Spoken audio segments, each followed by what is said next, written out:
Shalom, selamat pagi Bapak, Ibu, Saudara, dan Saudari Jemaat yang terkasih di dalam Tuhan Yesus Kristus. Selamat berjumpa kembali dalam ibadah hari Minggu GKT Citra Raya pada tanggal 13 September 2020. Mari kita bangkit berdiri dan kita akan mulai ibadah kita pada pagi hari ini.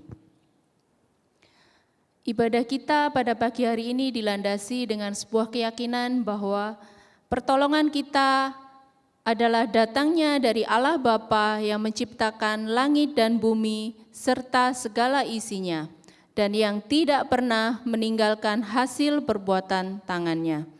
Turunlah kiranya atas kita kasih karunia dan damai sejahtera dari Allah Bapa, Allah Putra, dan Allah Roh Kudus. Amin.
Jemaat dipersilahkan duduk kembali. Bapak, Ibu, Saudara-saudari jemaat sekalian, Tuhan tidak pernah jauh dari kita. Bahkan di tengah kondisi yang serba tidak menentu seperti sekarang ini, Namun kadang kita tidak dapat melihat Tuhan ada di depan kita. Karena dosa, karena ketakutan akan masalah kita. Yang kita lihat masalah itu selalu lebih besar sehingga menutup mata hati kita. 1 Yohanes 1 ayat 9 mengatakan bahwa jika kita mengaku dosa kita, maka Ia adalah setia dan adil, sehingga Ia akan mengampuni segala dosa kita dan menyucikan kita dari segala kejahatan. Mari kita datang dekat ke salibnya dan mengaku dosa kita.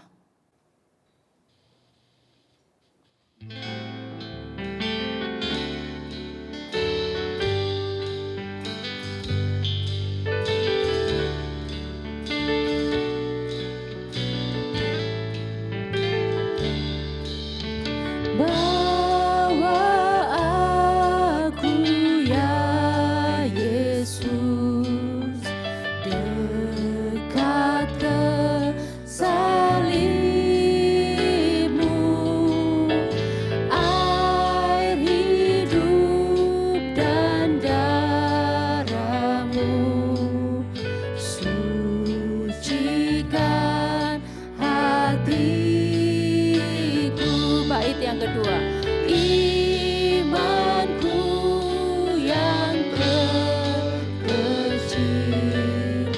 Tuhan tak tinggalkan, sinarilah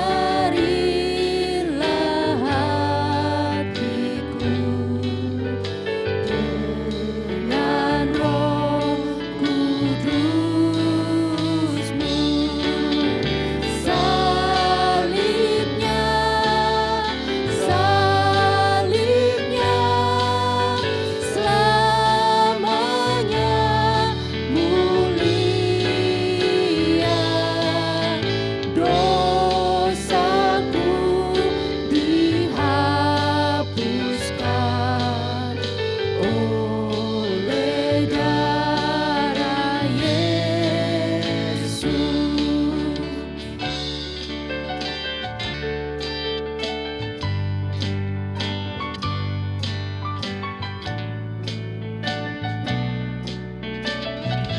Bait yang ketiga.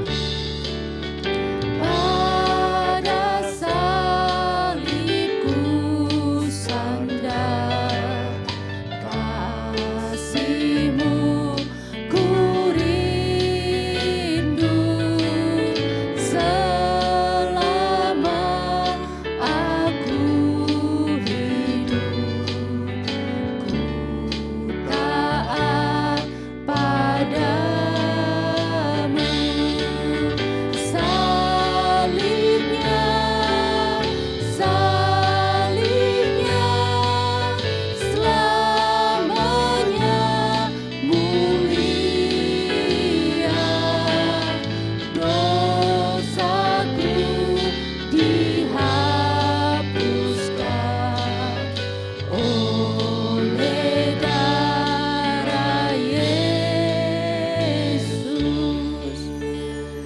Mari kita tundukkan kepala, kita akan berdoa.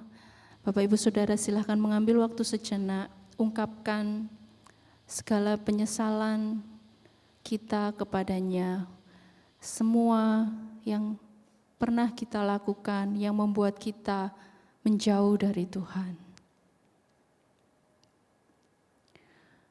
Allah Bapa kami yang bertahta dalam kerajaan surga, Bapa kami datang membawa segala pergumulan kehidupan kami, Tuhan. Ampuni kami, Bapa, yang seringkali tidak bisa melihat keberadaan-Mu di depan kami. Ampuni kami jika kami hanya fokus terhadap permasalahan kami, terhadap keresahan, kesulitan, segala hingar-bingar yang ada di sekeliling kami, sehingga kami melupakan bahwa Engkau ada dekat bersama kami, Tuhan. Ya Tuhan, sucikan hati kami Tuhan, layakkan kami Bapa, untuk boleh datang kembali menghadap kehadirat-Mu.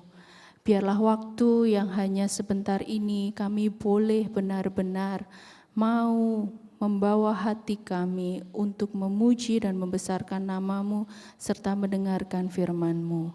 Ajar kami untuk lebih mengerti jalan-jalan-Mu dalam kehidupan kami. Kami menyerahkan hidup kami ke depan mulai hari ini dan seterusnya dalam tangan-Mu. Dalam nama Tuhan Yesus Kristus, Allah yang hidup. Amin. Bapak, Ibu, Saudara-saudari jemaat sekalian, pengampunan adalah anugerah dari Tuhan semata. Perbuatan baik kita tidak sedikit pun dapat membersihkan dosa kita kecuali darah Yesus yang menyucikan. Jadi kita patut bersyukur karena Tuhan telah mengampuni dosa dan kesalahan kita. Mari jemaat yang terkasih, terimalah berita anugerah yang terambil dari 1 Petrus 2 ayat yang ke-10. Kamu yang dahulu bukan umat Allah, tetapi yang sekarang telah menjadi umat-Nya. Yang dahulu tidak dikasihani, tetapi yang sekarang telah beroleh belas kasihan. Sebagaimana belas kasihan Tuhan yang telah kita terima, mari kita bangkit berdiri dan bersama membaca petunjuk hidup baru. Petunjuk hidup baru terambil dari Efesus 4 ayat 28 sampai dengan 29. Mari kita baca bersama. Orang yang mencuri, janganlah ia mencuri lagi, tetapi baiklah ia bekerja keras dan melakukan pekerjaan baik dengan tangannya sendiri, supaya ia dapat membagikan sesuatu kepada orang yang berkekurangan. Janganlah ada perkataan kotor keluar dari mulutmu, tetapi pakailah perkataan yang baik untuk membangun, di mana perlu, supaya mereka yang mendengarnya beroleh kasih karunia. Jemaat sekalian, kita tetap bangkit berdiri. Menjaga sukacita di tengah kesulitan mungkin bukanlah perkara yang mudah. Tapi bagi kita, umat yang percaya kepadanya, kita tahu bahwa sumber sukacita kita adalah dari Tuhan Yesus. Firman Tuhan dalam 1 Tesalonika 5 ayat 16-18 mengatakan, bersukacitalah senantiasa, tetaplah berdoa, mengucap syukurlah dalam segala hal, sebab itulah yang dikehendaki Allah di dalam Kristus Yesus bagi kamu. Mari kita dengan penuh semangat naikkan ucapan syukur kita dan terima sukacita dari surga.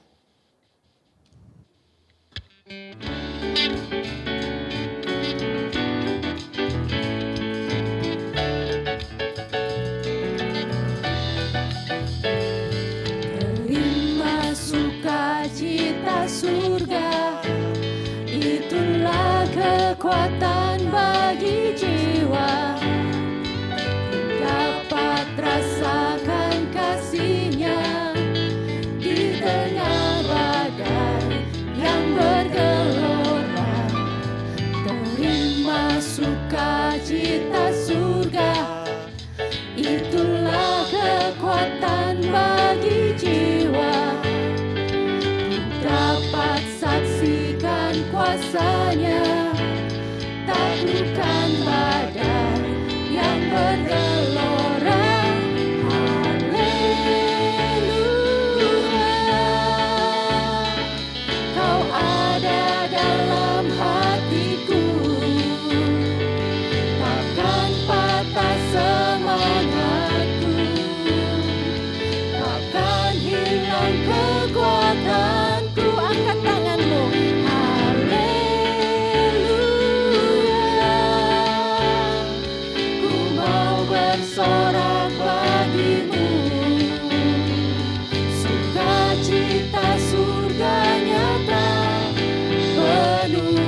Tepuk tangan buat Tuhan Allah kita. Bersama dengan umat Tuhan di sepanjang zaman, mari kita tetap bangkit berdiri, kita ikrarkan keyakinan iman kita seturut dengan pengakuan iman rasuli. Pengakuan iman rasuli. Aku percaya kepada Allah, Bapa yang Maha Kuasa, Khalik langit dan bumi, dan kepada Yesus Kristus, anaknya yang tunggal, Tuhan kita, yang dikandung daripada Roh Kudus, lahir dari anak darah Maria, yang menderita sengsara di bawah pemerintahan Pontius Pilatus, disalibkan, mati dan dikuburkan, turun ke dalam kerajaan maut. Pada hari yang ketiga, bangkit pula dari antara orang mati, naik ke surga, duduk di sebelah kanan Allah, Bapa yang Maha Kuasa. Dan dari sana ia akan datang untuk menghakimi orang yang hidup dan yang mati. Aku percaya kepada Roh Kudus, gereja yang kudus dan am, persekutuan orang kudus, pengampunan dosa, kebangkitan tubuh, dan hidup yang kekal. Amin. Jemaat dipersilahkan duduk kembali. Jemaat sekalian, tiba saatnya kita akan mendengarkan firman Tuhan. Mari kita persiapkan hati kita, tanggalkan sejenak segala beban yang merintangi dan fokus pada apa yang Tuhan mau sampaikan kepada kita melalui hamba-Nya. Ajarku mengerti.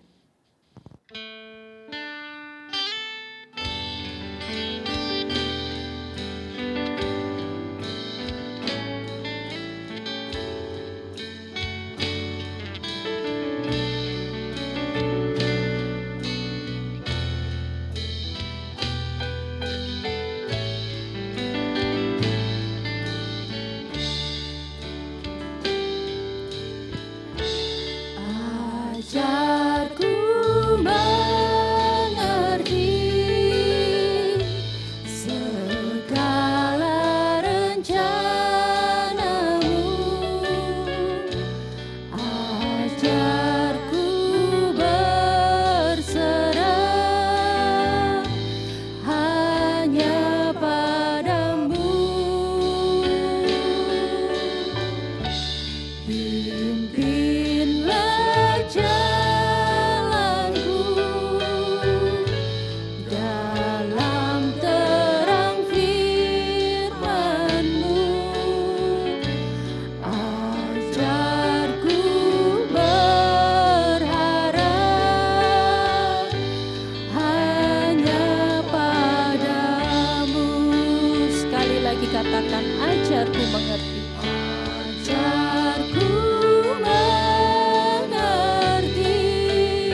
Salam sejahtera dalam Tuhan Yesus, jemaat yang dikasihi oleh Tuhan.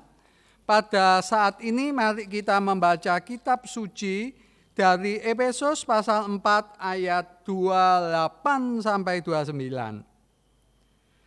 Janganlah ada perkataan kotor keluar dari mulutmu, tetapi pakailah perkataan yang baik untuk membangun di mana perlu, supaya mereka yang mendengarnya beroleh kasih karunia. Dan janganlah kamu mendukakan Roh Kudus Allah yang telah memeteraikan kamu menjelang hari penyelamatan. Mari kita berdoa kepada Tuhan. Bapa yang baik, basuh pikiran batin diri kami oleh darah Tuhan Yesus. Waktu, ruangan, suasana diri kami kiranya dikendalikan Roh Kudus. Berbicaralah, biarlah saat ini kami mendengar suara-Mu. Dalam nama Tuhan Yesus. Amin. Jemaat yang dikasihi Tuhan, pengalaman saya terbatas sekali. Tapi saya juga punya pengalaman. Minimal saya sudah berkhotbah di 63 kota di Indonesia dan 153 gereja. Ketika saya berkhotbah, saya punya pengalaman-pengalaman yang dapat saya jadikan pelajaran. Bicara tentang pengalaman, salah satu pengalaman yang berarti yaitu apa? Selama saya berkhotbah, saya belajar satu hal. Apa itu? Hubungan antar manusia itu sulit. Yang namanya kerjasama itu sulit. Sebab itu ada seorang penulis Amerika mengkritik orang Kristen. Katanya seekor kucing dicampur dengan anjing bisa rukun. Dia ngadakan eksperimen lagi, seekor merak, seekor babi, seekor kambing dicampurkan dalam satu kandang. Mereka bertengkar, tetapi setelah itu mereka bisa hidup rukun. Yang menarik setelah itu dia mengadakan eksperimen, yaitu apa? Orang Kristen Katolik, orang Kristen Reform, orang Kristen Karismatik, dicampur jadi satu di satu rumah. Setelah 1 minggu dia lihat ternyata mereka tidak ada yang hidup, semuanya meninggal. Ini menunjukkan yang namanya kerjasama itu sulit. Dan kerjasama ini dibuktikan dengan apa? Cara kita menggunakan lidah. Sebab itu pada saat ini saya akan berkhotbah memberi renungan tentang cara menggunakan lidah. Lidah ini benda yang kecil tapi mengakibatkan banyak hal. Ibu bapak, kitab Efesus ini salah satu kitab yang hebat. Saudara dan saya perlu mempelajari 6 pasal ini. Pasal 1 sampai pasal 3 berisi doktrinal. Pasal 4 sampai pasal 6 berisi aplikasi. Paulus memberi dorongan, hati-hati. Lidah saudara bisa dipakai setan. Lidah saudara bisa mendukakan Roh Kudus. Bicara tentang lidah, bicara tentang mulut dan batin ini saling berhubungan. Sebab itu Alkitab berkata bahwa lidah orang penuh dengan sumpah serapa. Kerongkongan mereka seperti kubur yang menganga. Artinya apa? Dari dalam mulut yang keluar dari batin orang penuh sumpah serapa dan seperti kubur yang menganga. Rasul Paulus mengajarkan supaya omongan kita tidak boleh kotor. Kata kotor yang dipakai dalam bahasa Alkitab adalah sapros. Artinya apa? Buah yang busuk, buah yang kotor. Sengaja saya membawa 2 buah pisang. Nah saudara lihat pisang ini sudah busuk, pisang ini sudah kotor. Dari sini saja baunya sudah menyengat, tidak enak. Demikian pula yang namanya perkataan manusia, kadangkala seringkali menyengat, melukai, kotor, membuat orang tidak nyaman. Ibu bapak yang dikasihi oleh Tuhan, ketika kita belajar Alkitab, kita tidak boleh terpancang dengan satu ayat saja. Bicara tentang Efesus pasal 4 ayat 28, 29, 30, kita harus belajar kitab Amsal, kita harus belajar Yakobus, kita harus belajar Matius. Seluruh Alkitab harus menjadi penafsir Alkitab itu sendiri. Sebab itu, apakah nasihat Rasul Paulus supaya kita menggunakan lidah? Yang pertama, yaitu berbicaralah dengan jujur. Alkitab berkata kepada kita sebagai orang Kristen, kita harus mengenakan pakaian baru, menanggalkan manusia lama. Kita tidak boleh berdusta, tapi kita harus jujur. Kata-kata orang Kristen tidak luput dari pengamatan Allah. Allah itu hadir di mana-mana, tidak perlu kita undang untuk hadir. Artinya apa? Pembicaraan kita yang tidak jujur akan menuai efek yang menakutkan. Saya senang dengan Galatia pasal 6 ayat 7. Orang Kristen ditipu dengan roh jahat, mengatakan Allah itu kasih, Allah itu pengampun. Ketika kita percaya Yesus, dosa diampuni, betul diampuni. Tapi jangan pernah lupa hukum tabur tuai saudara. Kalau saudara menanam pisang, pasti keluar buah pisang. Kalau saudara menanam tomat, pasti keluar tomat. Tidak mungkin berlawanan. Yakub menipu Esau. Yakub ditipu juga oleh anaknya perihal Yusuf. Tabur tuai terjadi dalam kehidupan keluarga itu. Orang yang suka berdusta, maka dia kehilangan kepercayaan dari pasangan hidupnya maupun dari yang lain. Tapi yang menarik lagi saudara, setiap dosa kita membuat peluang kepada setan untuk berbuat jahat kepada kita. Intisari daripada setan yaitu apa? Jahat. Dia suka memporak-porandakan rumah tangga. Dia suka merusak kesehatan dan membuat kita tidak berpikir jernih. Ada seorang pendeta berkata, kalau setan tidak bisa membuat saudara masuk neraka, maka setan akan membuat keluarga saudara, hidup saudara akan seperti di dalam neraka, penuh ketegangan, ketakutan, kecemasan. Sebab itu ibu bapak, kalau saudara dan saya berbicara tidak jujur, berarti saudara dan saya memberi undangan, peluang, kesempatan kepada setan untuk merusak hidup saudara. Sebab itu usahakan perkataan saudara jujur. Ketika kita berkata, pikirkanlah apa yang benar dan apa yang paling menghormati Tuhan. Orang Kristen tidak perlu bersumpah. Perkataannya seperti di tempat notaris, dapat dipercaya. Saudara boleh lupa, saudara boleh tidak menepati janji, tapi kata-kata saudara apa adanya, jujur. Yang kedua, konteks dari Efesus juga, saudara dan saya tidak boleh berbicara dengan penuh amarah, kebencian, permusuhan, dan dendam. Ibu bapak hati-hati, kemarahan itu netral. Marah itu tidak salah. Allah kadangkala marah. Yesus marah di bait suci. Yesus marah kepada orang Farisi dan Saduki. Yesus marah.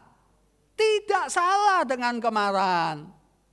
Tapi seringkali kemarahan kita karena tersinggung, karena terluka. Sebab itu Alkitab berkata kepada kita, kamu boleh marah, tapi jangan sampai matahari terbenam. Gunakan lidah saudara untuk marah dengan benar. Saya senang kata-kata Salomo yang mengatakan, lebih baik sekerat roti kering disertai ketentraman daripada makan daging segudang tapi penuh perbantahan.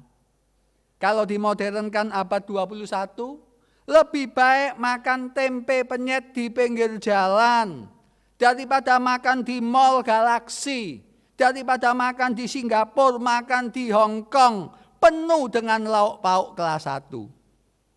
Saudara, hati-hati dengan kemarahan. Kemarahan itu menggerogoti perkawinan. Kemarahan itu menggerogoti fellowship di gereja. Kemarahan itu menggerogoti pertemanan. Kemarahan sendiri itu seperti gunung es yang nampak kemarahan, tapi sebetulnya di batinnya ada yang lebih dalam daripada itu. Seorang konselor pernikahan berkata, kemarahan itu seperti karat yang mengeroposkan besi. Saudara, ahli-ahli kesehatan berkata, kemarahan yang lama itu membuat kita lemah secara fisik, gampang tertular dengan penyakit. Apa artinya kita kalau bicara tidak boleh penuh amarah? Artinya tidak boleh dendam di hati kita, tidak boleh ada kebencian, tidak boleh ada permusuhan. Kalau marah, jangan terlalu lama. Apa artinya sampai matahari terbenam? Bukan berarti kalau kita bertengkar dengan istri, anak kita, jam 6 kurang seperempat, tidak boleh bertengkar lagi. Ditunda saja besok pagi jam 4 sampai sore, supaya bertengkarnya lebih memuaskan. Bukan itu. Tapi intisarinya, saudara boleh marah seminggu. Mungkin kasus yang berat marah 2 minggu. Tapi setelah marah, selesai, jangan sampai kemarahan itu mengendap di batin kita. Sebab itu ada orang yang berkata, saya ingat kata-katanya 20 tahun lalu, 15 tahun lalu, 10 tahun lalu. Oh saudara, itu perkataan yang dipakai setan. Perkataan yang penuh amarah. Membuat setan bisa memakai kita untuk merusak hidup kita maupun merusak hidup orang lain. Yang ketiga, bagaimanakah berbicara yang membangun? Inti masalah di sini, yaitu berbicaralah yang hangat, yang ramah, yang menyenangkan, yang memberi semangat, yang menghibur. Loh Pak Lim, apakah itu berarti dibuat-buat? Tidak. Tapi marilah kita belajar menjadi orang yang kata-katanya memberkati orang lain. Ayub pasal 4 ayat 4 berkata, oleh Ayub lutut yang lemas dikuatkan, orang yang jatuh dibangkitkan dengan kata-kata. Paulus berkata, hendaklah perkataanmu tidak hambar, tapi penuh kasih. Di dalam bahasa Inggris, perkataanmu supaya penuh kasih karunia dan tidak kehilangan gregetnya. Artinya apa Ibu Bapak? Biarlah kata-kata kita ini membuat orang gembira, membuat orang bersemangat, membuat orang dihiburkan. Caranya apa? Omonglah yang sopan, omonglah yang lembut, omonglah yang penuh belas kasihan. Perkataan kita tidak boleh seperti tikaman pedang yang menyakiti, melukai, meremehkan, menghina orang lain.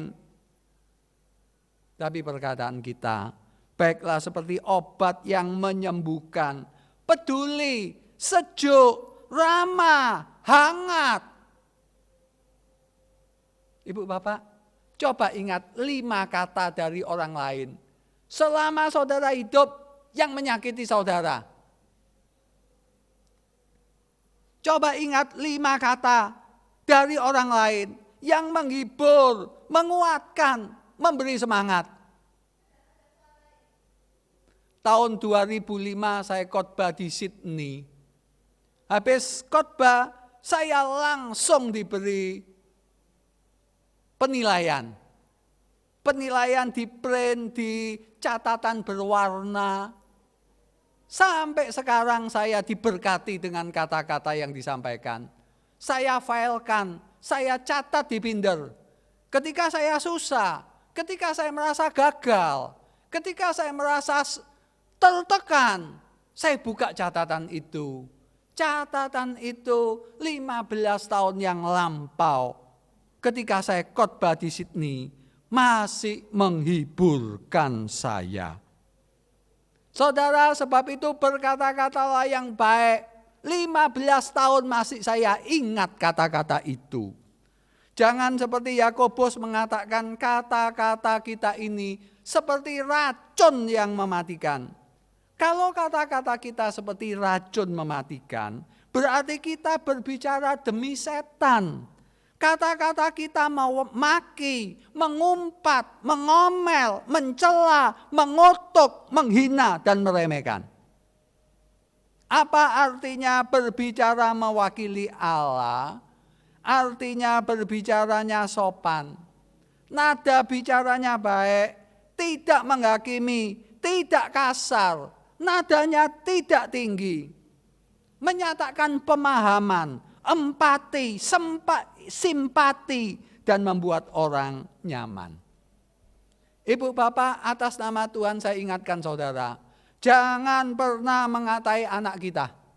Jangan pernah mengatai cucu kita, kamu bodoh. Kamu tidak seperti sepupumu. Saya kecewa memiliki anak seperti kamu. Ibu bapak, ketika anak itu tumbuh besar, anak itu akan kurang harga diri. Saya seorang penginjil, sudah keliling kemana-mana saudara. Saya juga sering menerima konseling. Ada orang yang sudah dewasa, harga dirinya rapuh karena orang tua yang pilih kasih. Orang tua yang lebih cinta anak laki daripada perempuan. Orang tua yang membombardir anaknya dengan caci maki. Kata-kata orang tua itu disambut, dirasui oleh setan, sehingga kata-kata negatif itu menciptakan ketidakberdayaan, kekalahan, tanpa pengharapan, kegagalan, dan kegelisahan. Ketika seorang dewasa mudah stres, mudah depresi, hati-hati.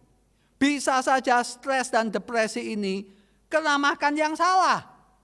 Tapi bisa saja juga karena diganggu setan. Oh Pak Lim, sejak tadi kok omong setan-setan saja. Saudara teliti Efesus pasal 4 ayat 25 sampai pasal 5 ayat 2. Setan Roh Kudus. Setan bisa memakai dosa. Roh Kudus bisa memakai kebaikan untuk menyegarkan hidup kita.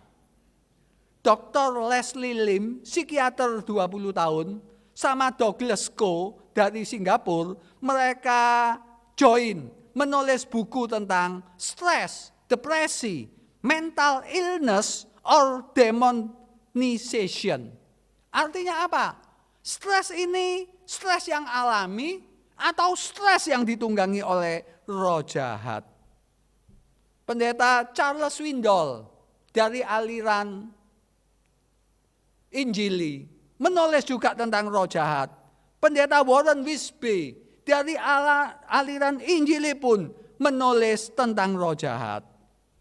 Sebab itu ibu bapak saya usulkan, jaga kata-kata untuk anak cucu saudara. Berkati, jangan mengutuk, jangan mencela, jangan membanding-bandingkan. Gaya bicara saudara dan saya tidak boleh seperti iklan Coca-Cola. Di mana saja, kapan saja, minumlah Coca-Cola. Kita tidak boleh omong di mana saja, kapan saja. Saya orangnya terus terang. Saya kalau omong semau saya, itu hak saya. Oh tidak bisa saudara. Jenderal Eisenhower suatu saat berjalan di Sungai Rhine. ketemu seorang prajurit dalam Perang Dunia Kedua. Prajurit itu lagi tertekan, moodnya jelek. Jenderal ini berkata, "Tentara, bagaimana perasaanmu?" "Oh, mood saya lagi jelek, Jenderal. Saya tertekan bukan main." Jenderal Eisenhower tidak banyak omong. Dia rangkul prajurit itu dan dia menelusuri sungai Rin sambil berkata, "Mood saya juga jelek.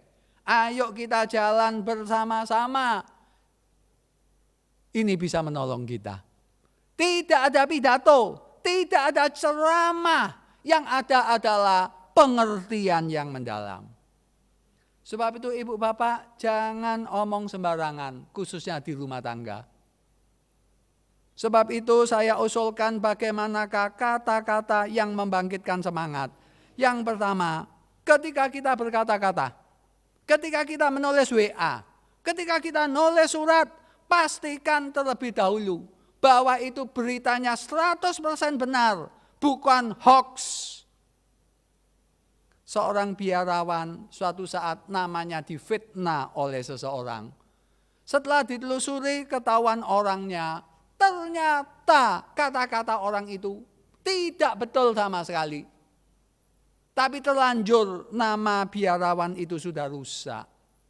Dia memberi pelajaran untuk orang ini. Dia bawa dia ke bukit yang tidak terlalu tinggi. Dia bawa 1 karung bulu angsa. Sampai di bukit, biarawan ini berkata kepada orang yang menfitnah ini, "Sekarang 1 karung bulu angsa ini tebarkan ke atas perbukitan ini." Setelah ditebarkan, diembus angin kemana-mana. Biarawan ini berkata, "Sekarang punguti bulu angsa itu." Saya mau tanya saudara, bisakah memunguti bulu angsa yang sudah berdebaran di lembah, di sungai, di mana-mana kena angin? Tidak bisa. Demikian pula kata-kata. Seringkali kata-kata yang menyebar tidak bisa ditarik kembali. Bisa dimintai maaf, tapi bisa tidak terbendung kemana-mana. Sebab itu hati-hati. Ketika WA, ketika menulis surat, ketika berbicara, cek and recheck. Pastikan itu benar. Itulah yang membangkitkan semangat. Itulah yang menghibur orang. Yang kedua pertanyaannya, yaitu apakah baik saya ucapkan? Kadangkala ada hal yang benar, tapi tidak baik kita ucapkan. Karena apa? Waktunya tidak tepat. Saudara dan saya ingin bergurau. Tapi ketika saudara bergurau itu di tempat pemakaman, itu sama sekali tidak lucu saudara. Sangat tidak santun, tidak membangkitkan semangat. Saudara terbahak-bahak di tengah orang yang lagi susah. Sebab itu ketika kita berbicara, kita harus tahu muatannya, isinya, nadanya, lingkungannya, dan proses verbal kita. Ibu bapak yang dikasihi Tuhan, 7% dipengaruhi kata-kata, 38% dipengaruhi dengan nada bicara, dan 55% dipengaruhi oleh roman muka kita. Saudara pergi ke Surabaya, cari restoran yang terbaik, makanan kelas 1, dan disajikan di atas pispot yang sudah disteril. Saya mau tanya, maukah saudara makan? Loh, steril loh saudara. Tapi masalahnya, cara menyajikannya sangat tidak mengenakkan hati kita. Demikian pula kadangkala seringkali orang Kristen berkata, "Saya ini to the point, saya ini apa adanya." Tapi kadangkala cara menyajikannya tidak etis dan waktunya tidak tepat. Pendeta Charles Stanley mengatakan, setiap pagi kita harus berdoa begini, Tuhan, hari ini Engkau mau saya melakukan apa? Yang kedua, bukan itu saja, strateginya bagaimana saya melakukan, supaya saya bijaksana untuk melakukannya. Dan yang ketiga, ini doa yang baik. Apa doanya? Kapan saya melakukannya? Supaya jangan terlalu cepat, juga jangan terlalu lambat. Yang ketiga, yang bisa membangkitkan semangat, menghibur, menguatkan, yaitu apa? Apakah perlu saya ucapkan, saudara? Ada sesuatu berita itu benar, ada suatu berita itu baik diucapkan, tapi apakah perlu? Kita mau ceramah tentang seks kepada remaja yang berusia 13 tahun. Tentunya sangat berbeda dengan Pak Sutri yang sudah menikah 10 tahun. Muatannya sama, keperluannya sama, tapi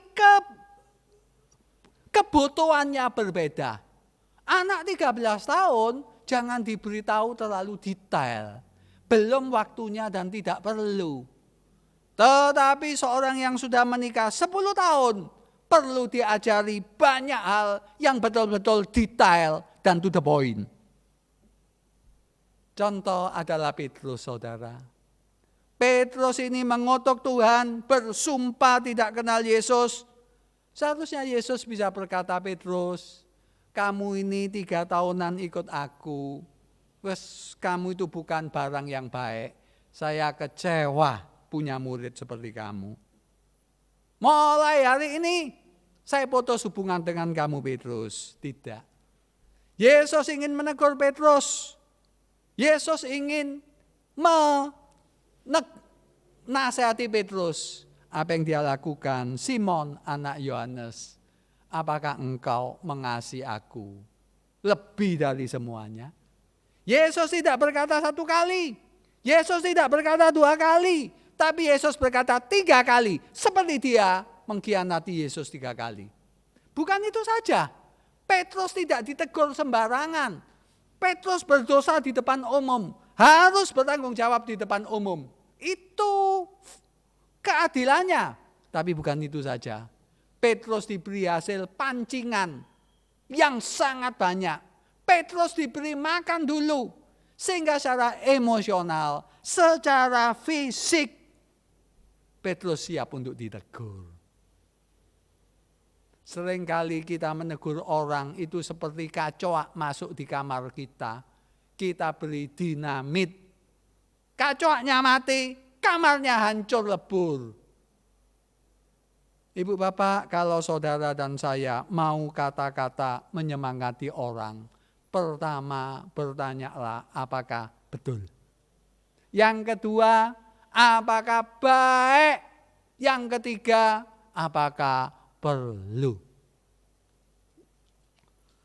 Yang terakhir saya ingin memberitahu saudara, bagaimana kita bisa memiliki kata-kata yang baik itu. Syaratnya sederhana tapi memang sulit. Yang pertama, harus hati saudara penuh berkat. Kalau hati saudara penuh kemarahan, penuh dendam, yang keluar juga kata-kata tidak baik. Rumah saya dekat tambak, saudara. Sebagian kalau gali sumur, keluar air asin. Sebagian keluar air tawar. Sumbernya mempengaruhi hasil. Kalau dekat dengan tambak, makin dekat, airnya pasti asin. Sebab itu berdoalah setiap hari, supaya saudara bisa merasakan kasih Allah. Tidak cukup tahu, tapi rasa. Saya tahu Kuta, juga merasakan Kuta di Bali. Tapi saya tahu Labuan Bajo, tidak pernah merasakan Labuan Bajo. Di Kuta saya tahu pantainya, saya tahu depot-depotnya. Saya bisa merasakan semilir anginnya. Saya bisa merasakan debur ombaknya. Karena saya pernah di Kuta, saya tahu dan rasa. Tapi Labuan Bajo, saya tidak pernah. Sebab itu berdoalah supaya merasakan kasih Allah everyday. Yang kedua, berdoalah tiap pagi. Tuhan berjagalah pada pintu bibirku. Seperti Mazmur 141 ayat 3. Berjagalah pada mulutku. Supaya mulutku tidak seperti pedang yang menikam orang. Tapi seperti obat yang menyejukkan, menghibur. Dan yang ketiga, praktekkan. Saudara, setiap firman Allah bertujuan untuk kebaikan kita dan kebaikan orang lain. Firman Allah 100% demi kebaikan kita. Memang ada kalanya melakukan firman Allah merugikan. Tapi tidak melakukan firman Allah jauh lebih merugikan. Karena firman Allah memang dikonstruksi untuk kebaikan kita. Bagaimana supaya hati kita penuh berkat? Bagaimana hati kita sumbernya itu berkat? Yang pertama, berdoa tiap hari. Supaya memahami dan merasakan kasih Allah. Yang kedua, berdoa supaya tiap hari Tuhan menjaga mulut kita, mengontrol lidah kita. Kalau kita gagal, minta ampun. Dan yang keempat, praktekkan firman Tuhan. Biarlah kata-kata saudara menjadi obat yang menyembuhkan. Mari kita berdoa kepada Tuhan. Saya beri kesempatan kepada ibu bapak yang telah melukai suami, istri, anak, orang tua untuk minta ampun kepada Tuhan. Cari waktu yang baik untuk minta maaf kepada mereka.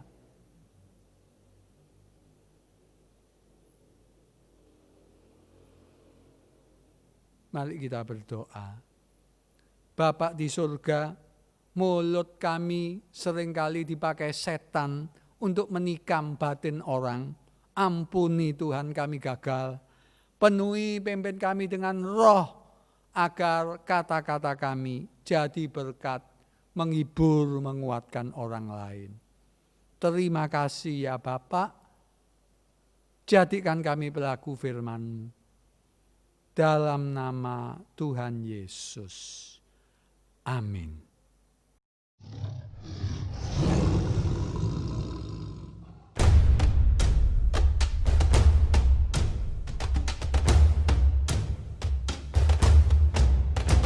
Wherever you lead me, I'm gonna follow. I'm trusting you, God. You are good. Life will be crazy, wild and amazing. I'm trusting you, God. You are good. Wherever you lead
eagerly wait to see what's next. I wanna face this world with wonder and excitement. Face every challenge every day. Wherever you lead me, I'm gonna follow. I'm trusting you, God, you are good. Life will be crazy, wild and amazing. I'm trusting you, God, you are good. Wherever you lead me, I'm gonna follow. I'm trusting you, God, you are good. Life will be crazy, wild and amazing. I'm trusting you, God, you are good. I'm trusting you, God, you are good. I'm trusting you, God, you are good. Selamat pagi, jemaat yang dikasihi Tuhan.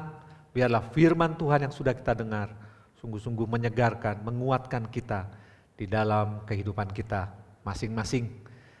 Saatnya kita akan memberikan persembahan, memberikan yang terbaik untuk Tuhan. Jemaat bisa memberikannya secara transfer atau datang ke gereja, masukkan dalam kotak persembahan. Dan biarlah apa yang kita berikan itu sungguh-sungguh dari hati, dari apa yang Tuhan sudah berikan kepada kita berikan dengan penuh sukacita.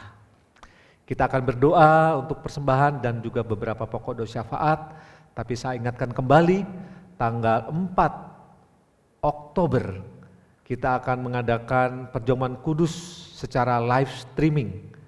Karena itu kita berdoa senantiasa bagi teman-teman multimedia, mereka sekarang sedang mempersiapkannya supaya perjamuan live streaming dapat berjalan dengan baik.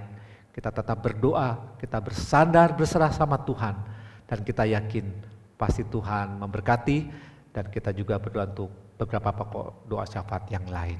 Mari kita berdoa. Bapa yang di surga, kami sungguh mengucap syukur atas kasih Tuhan kepada kami. Biarlah apa yang kami berikan sebagai persembahan kami kepada Tuhan, tanda cinta kami kepada Tuhan, itu sungguh-sungguh memuliakan Tuhan. Tuhan pakai untuk meluaskan kerajaan Tuhan, menjadi berkat bagi sesama kami. Terima kasih Tuhan, kami hanya berserah dan bergantung pada Tuhan. Berkat yang kami terima, itu kami serahkan kembali kepada Tuhan. Bahkan hidup kami serahkan itu pun karena dari Tuhan. Pakai kami Bapa di dalam hidup ini, memuliakan Tuhan, menjadi berkat bagi sesama. Kami terus berdoa untuk rencana kami, untuk ibadah perjamuan kudus secara live streaming.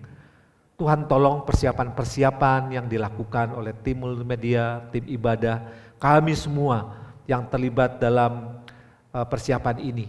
Berikan kami hati yang mau dituntun dan dipimpin oleh Tuhan. Peralatan-peralatan yang harus kami siapkan, Tuhan juga menolong.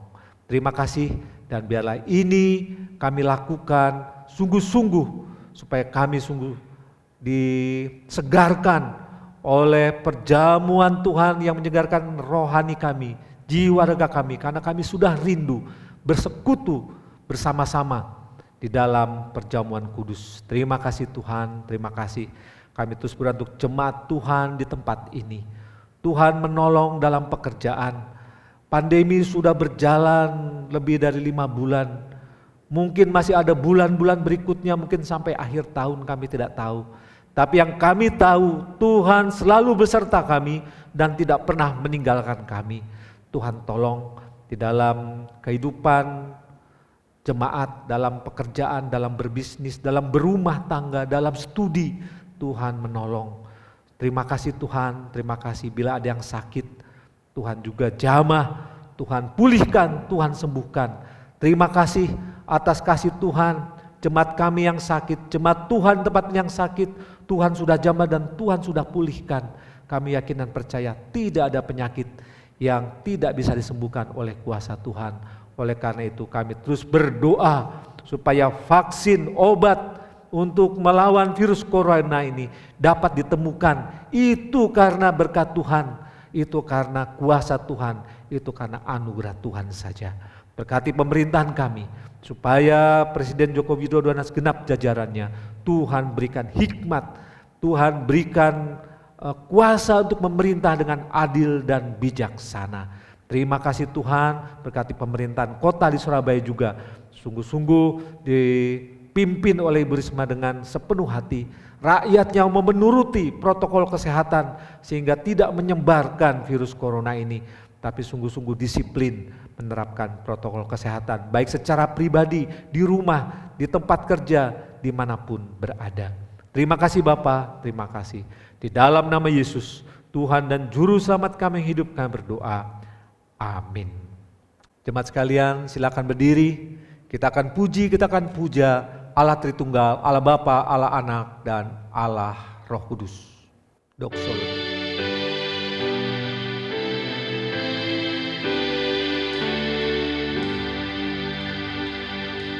Puji Allah Bapa Putra,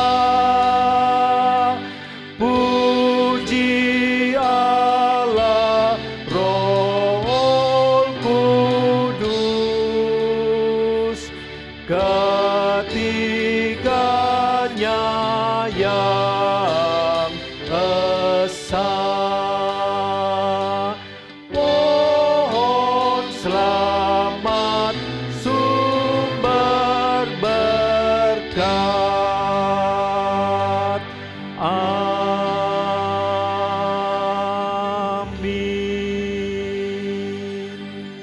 Jemaat yang dikasihi Tuhan, tetaplah hidup di dalam kasih Tuhan, di dalam kekuatan Roh Kudus, sehingga engkau tetap bekerja dengan setia, berusaha, karena Tuhan akan menyertai engkau. Dan biarlah keluar dari mulutmu, dari bibirmu kata-kata yang manis, yang sedap didengar, yang membangun anak, istrimu, keluargamu, orang-orang sekitarmu, dan terimalah berkat Tuhan. Kiranya Allah pencipta langit dan bumi, Bapa yang maha kuasa, yang penuh dengan anugerah itu, memberikan engkau berkat dan karunia yang berkelimpahan kepadamu di dalam pekerjaanmu, di dalam studimu, dalam kehidupan berumah tanggamu, di dalam bisnismu, dalam kehidupanmu sehari-hari.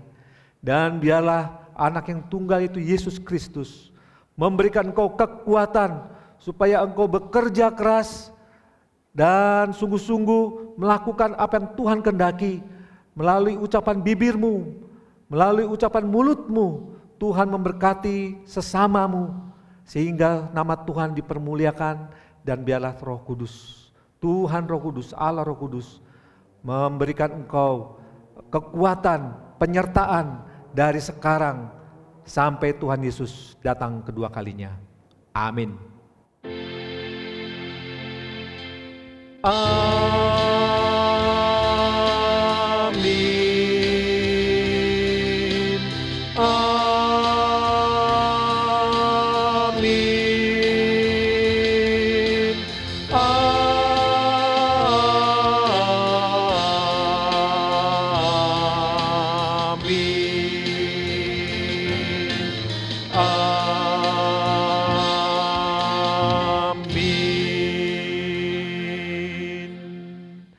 Amin. Ibadah selesai, saat teduh. Tuhan Yesus memberkatimu.